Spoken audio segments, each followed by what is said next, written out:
A simple habit to change your life। दोस्तों, आपको पता होगा कि आपके माँ बाप जो आपसे बहुत ज़्यादा प्यार करते हैं, उन्होंने आपको बचपन से बहुत सारी अच्छी बातें सिखाई होंगी, इस बारे में कोई शक नहीं, जिसकी वजह से आज आप एक बहुत अच्छे इंसान बन पाए हो। लेकिन जो चीज़ शायद आपको पता नहीं होगी वो ये कि आपके माँ बाप जो आपसे बहुत ज़्यादा प्यार करते हैं, उन्होंने जाने में या अनजाने में आपको बहुत ज़्यादा डरना भी सिखा दिया है। मिसाल के तौर पर एक बच्चा कहीं भी जाने के लिए बोलता है तो उसकी माँ उसे कहती है कि बेटा बाहर बिल्कुल नहीं जाना, बाहर के हालात ठीक नहीं है, बाहर बहुत सारी गाड़ियां हैं और आपको खुदा न खास्ता कोई पकड़ सकता है और ऐसा ना करने की सूरत में आपको मार की या थप्पड़ खाने की धमकी मिल सकती है। ऐसे कई तरीकों से माँ बाप अपने बच्चों को डराते हैं ताकि उनका बच्चा जो है वो कुछ भी ऐसा ना करे जिसमें उसकी जान को खतरा हो। और ये चीज़ हमारी बका के लिए असल में बहुत अच्छी साबित हुई है। लेकिन कई बार ये सारे डर जो कभी हमारे माँ बाप की तरफ से, कभी हमारे टीचर्स की तरफ से और कभी हमारे रिश्तेदारों की तरफ से हम तक आते हैं कि ऐसा करोगे तो वैसा हो जाएगा, ऐसा नहीं करो वगैरह वगैरह, ये सब हिदायत और डर ज़्यादातर लोगों के दिमाग में कुछ ऐसे बैठ जाते हैं कि बड़ा होने के बाद भी वो हर नई चीज़ करने से डरने लगते हैं। कई बार नई चीज़ों को करने से डर इतना ज़्यादा होता है कि वो उन चीज़ों को ज़िंदगी भर अप्रोच ही नहीं कर पाता। मुझे याद है कि कई बार मेरे साथ ऐसा हुआ कि जब मैंने सिर्फ अपने डर की वजह से किसी से बात नहीं की, किसी आला सलाहियत वाले इंसान को सिर्फ इसलिए अप्रोच नहीं किया कि कहीं वो मुझे रिजेक्ट न कर दे। ऐसी चीज़ आप लोगों के साथ भी हुई होगी। आपको ज़रूर कोई ना कोई ऐसी लड़की पसंद आई होगी जिससे आपने सिर्फ इस खौफ की वजह से बात नहीं की होगी, इस डर की वजह से बात नहीं की होगी कि कहीं वो आपको रिजेक्ट न कर दे। इसी तरह कभी ना कभी आपको कोई बहुत अच्छा आइडिया भी आया होगा, लेकिन आपने एक्शंस सिर्फ इसलिए नहीं लिए होंगे क्योंकि आपको लगता है कि अगर आपने ये एक्शन लिया और इसके नतीजे में आप कामयाब ना हुए तो लोग आपके बारे में क्या कहेंगे। हो सकता है कि आप कहें नहीं नहीं ऐसा बिल्कुल नहीं है, मैंने एक्शन इसलिए नहीं किया क्योंकि मेरे पास उस वक्त टाइम नहीं था, पैसे नहीं थे। लेकिन इस किताब की मुसन्निफ सूजन कहती हैं कि ये सब असल में सिर्फ आपको लगता है। एक्चुअल रीज़न जो एक्शन ना लेने की होती है वो आपके अंदर लेवल 3 का डर बैठा हुआ है। सूजन कहती हैं कि कई तरह के डर होते हैं जिनको हम 3 लेवल्स में तकसीम कर सकते हैं। वो कहती हैं कि हमें कई तरह के डर होते हैं और हर लेवल के डर को उसके लेवल पर ट्रीट किया जा सकता है। लेवल 1 पे जो डर आते हैं उन्हें वो बैरूनी खौफ बोलती हैं। मिसाल के तौर पे स्टेज पर जाकर स्पीच देने का डर, किसी को अप्रोच करके उनसे बात करने का डर, कोई खतरनाक से झूले पर बैठने का डर, किसी जानवर का डर वगैरह। बैरूनी खौफ आमतौर पर आसान होते हैं और साफ होते हैं, जो हमें दिखते हैं और समझ में आते हैं कि हाँ इन चीज़ों से मैं वाकई में डरता हूँ। लेकिन ये तो सिर्फ लेवल 1 है। इसके बाद आता है लेवल 2, अंदरूनी डर। ये वो डर होते हैं जो हमारे दिल में छुपे बैठे होते हैं। जैसा कि रॉबर्ट कियोसाकी अपनी किताब रिच डैड पुअर डैड के हवाले से ये 6 डर बताते हैं। सबसे पहला डर कि पैसे ना होने का डर, यानी कि गरीबी का डर। दूसरा डर होता है दोस्त, रिश्तेदार, मुआशरा, ये सब लोग क्या बोलेंगे। तीसरा डर है बीमार होने का डर। चौथा डर है कि किसी खास इंसान को खो देने का डर। पांचवा डर है बुढ़ापे में जीने का डर और आखिरी डर है कि मर जाने का डर। अब ये सारे डर आसान तो हैं, लेकिन कई बार यह डर लोगों को डायरेक्ट समझ में नहीं आते। जैसे आप वीडियो नहीं बनाना चाहते क्योंकि आपको क्रिटिसिज्म से डर लगता है। आपको लगता है कि यार अगर मैंने कोई रिस्की काम किया तो हो सकता है इससे आपकी जान को खतरा हो। आप कोई स्टार्टअप नहीं लेते, कोई नया कारोबार शुरू नहीं करते क्योंकि आपको लगता है कि अगर आप इस बिजनेस में फेल हो गए तो लोग आपके बारे में क्या कहेंगे। ऐसे ही इस लेवल के जो डर होते हैं कहीं पर छुपे होते हैं, बैरूनी डर के पीछे छुपे होते हैं। और आखिर में आता है लेवल 3, जिसे सूजन कहती हैं एक्चुअल डर, असल डर। अब सर इस बात को गौर से सुनें। लेवल 3 का जो डर होता है वो बाकी सारे डर का कवर होता है। फिर चाहे वो अंदरूनी हो या फिर बैरूनी।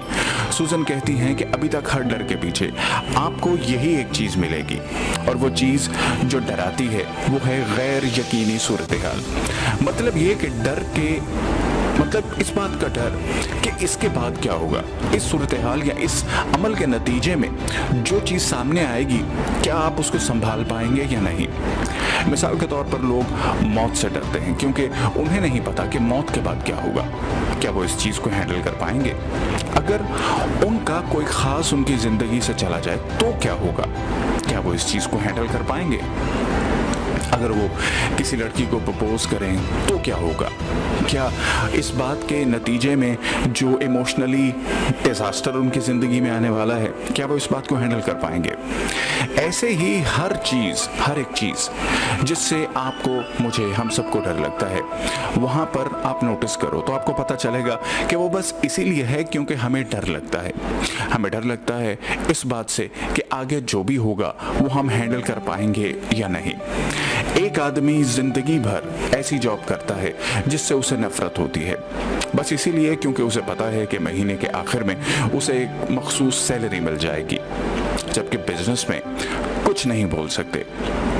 अब एक आदमी दूसरे किसी आदमी से बात करने से घबराता है क्योंकि उसे पता है कि अगर वो बात नहीं करेगा तो कुछ नहीं होगा, एवरीथिंग विल बी नॉर्मल, कभी कोई प्रॉब्लम नहीं आने वाला, जैसे हमेशा होता है हमेशा वैसे ही नॉर्मल रहेगा। लेकिन अगर बात करेगा तो पता नहीं क्या हो सकता है। अब ये बातें जितना आप सोचते हो उससे कहीं ज़्यादा बड़ी हैं, लेकिन अच्छी बात यह है कि इस प्रॉब्लम से लड़ने का एक आसान सा तरीका है जो आप इस्तेमाल कर सकते हैं और आज ही से इस तरीके पर अमल कर सकते हैं।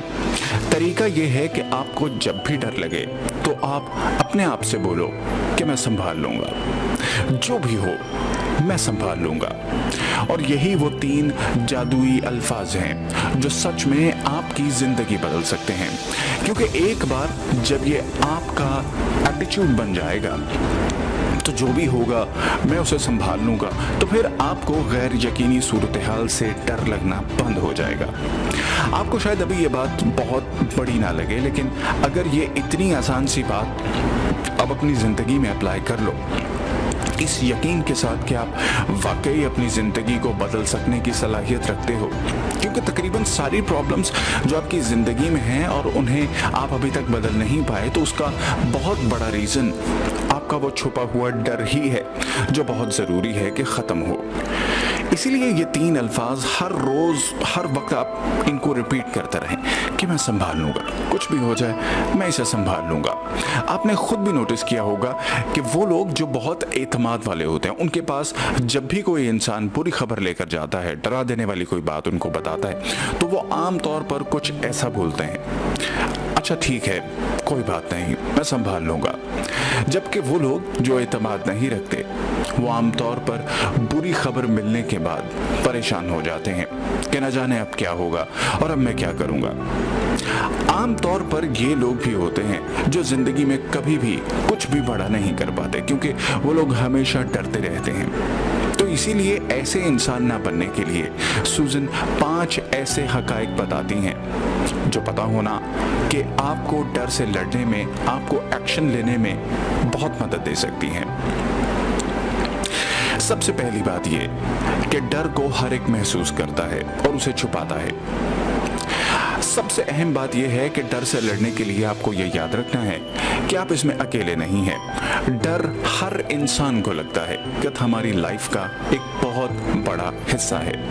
कोई छोटा कारोबार करने वाला है या कोई बड़ा कारोबार करने वाला है, कोई नया स्टार्टअप लेने वाला है या कोई बहुत मंझा हुआ खिलाड़ी है, इन सबको अपनी ज़िंदगी में कुछ भी नया करने से डर लगता है, लेकिन वो सीख चुके हैं अपने डर पर काबू पाना, और यही सलाहियत आपको सीखनी है। Practice makes the man perfect. दूसरे नंबर पर डर पर काबू पाने का सामना करना पड़ता है। किताब की ऑथर बोलती हैं कि जब वो पहली बार लेक्चर देने गई थी तब वो इतना डर रही थी कि उनको ऐसा लगता था जैसे उनके पेट में कोई अजीब सा दर्द हो रहा है, उनकी टांगें कांप रही हैं और उन्हें गुफ्तगू ही याद नहीं रह रही। लेकिन Aahista Aahista with the passage of time उनको अपनी ज़िंदगी में एतमाद होता चला गया। जैसे जैसे वो लेक्चर्स देती चली गई उनका एतमाद पहले से ज़्यादा बढ़ता गया। आज वो शायद हजारों लोगों के सामने खड़े होकर भी स्टेज पर स्पीच देती हैं, लेकिन उन्हें कभी भी अपनी जिंदगी में डर महसूस नहीं होता, क्योंकि जब आप एक बात को तय कर लेते हैं कि मुझे अपनी जिंदगी में डर का सामना करना है, तो फिर आहिस्ता आहिस्ता किसी भी काम को बार बार करने से आपका वो डर बिल्कुल खत्म हो जाता है। तीसरे नंबर पे अपने कंफर्ट जोन से बाहर निकलें। याद रखें कि जब आप एक्ट करेंगे जिस काम से आप डरते हैं, तो फिर आपको हकीकत में डर लगेगा और आपको अपने कंफर्ट जोन से बाहर निकलना होगा। लोग ये समझते हैं कि मैं बहुत कंफर्टेबल हूँ, मेरी ज़िंदगी में कोई प्रॉब्लम नहीं है, तो क्या ज़रूरत है खामखा अपने आप को किसी मुश्किल सूरत हाल में डालने की। जब तक आप खुद को मुश्किल सूरत हाल में नहीं डालेंगे, आप ग्रो नहीं करेंगे। जब तक आप अपने कंफर्ट जोन को नहीं छोड़ेंगे, आप अपने खौफ का सामना नहीं करेंगे, तब तक आपके अंदर से वो डर खत्म भी नहीं होगा। चौथी बड़ी बात जो याद रखने की है कि जब भी कोई इंसान कोई भी नई चीज करता है, कोई भी नावाकिफ चीज करता है, तो उन्हें डर लगता है। और ये एक अच्छा इशारा हो सकता है कि आप अपने कंफर्ट जोन से बाहर निकलने के रास्ते पर हो। आप खुद पे यकीन करें कि अगर मैं अपने डर का सामना कर पाया और अपनी ज़िंदगी में कंफर्ट जोन को छोड़ पाया, तो ज़िंदगी मेरे लिए ज़रूर बेहतर अपॉर्चुनिटीज़ लेकर आएगी।